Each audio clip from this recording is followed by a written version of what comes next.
So there's something else that you'll see, and I've noticed this big time in recent years, the rise and rise of the inane and the foolish. You know how hard it is to get videos that actually talk about important stuff to get traction on the internet? You know, the stuff that rates, it's like animal rescue videos, you know, ASMR. What the heck is that?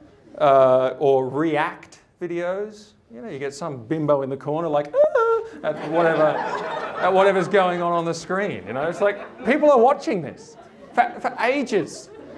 These things have like 25 million views. You know, dance moves, that's what TikTok is all about, fails.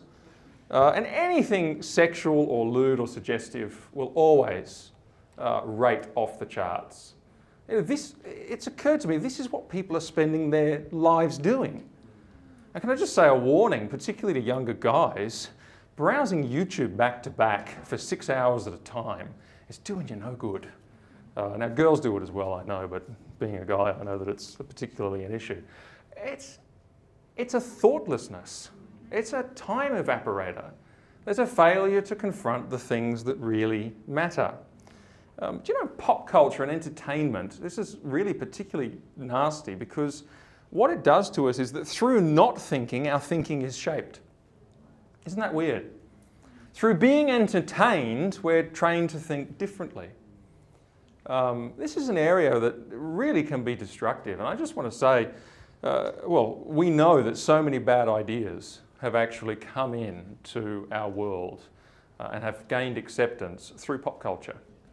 You know, the wholesale destruction of the family and the denigration of the traditional family really is almost an agenda in Hollywood and all the rest of it, and entertainment and all that. The way family relationships are depicted so often is just all-out argument. They just scream at each other all the time, and you know, dads are always losers, and all this kind of stuff. That's actually, you know, growing up, we weren't allowed to watch The Simpsons, and it wasn't until recently that Dad told us why he wouldn't let us watch The Simpsons. And he said it was because of Homer. He said because he was a loser and he actually denigrated fathers. And you know, you had this fat, beer-guzzling loser who had no respect from his family, who had no brains and didn't try to have any brains, who was ruled by his wife, and he said it was just all wrong. And so he wouldn't let us watch The Simpsons. But you know, here's the thing, that kind of stuff, through not thinking, it shapes our thinking. And that's actually a very low-level example. We know that it gets far worse. We really ought not to allow ourselves to be entertained by things that don't accord with biblical standards. And indeed, we shouldn't allow things to entertain us on a screen that we wouldn't allow to entertain us in the middle of this room, in reality. It's very important.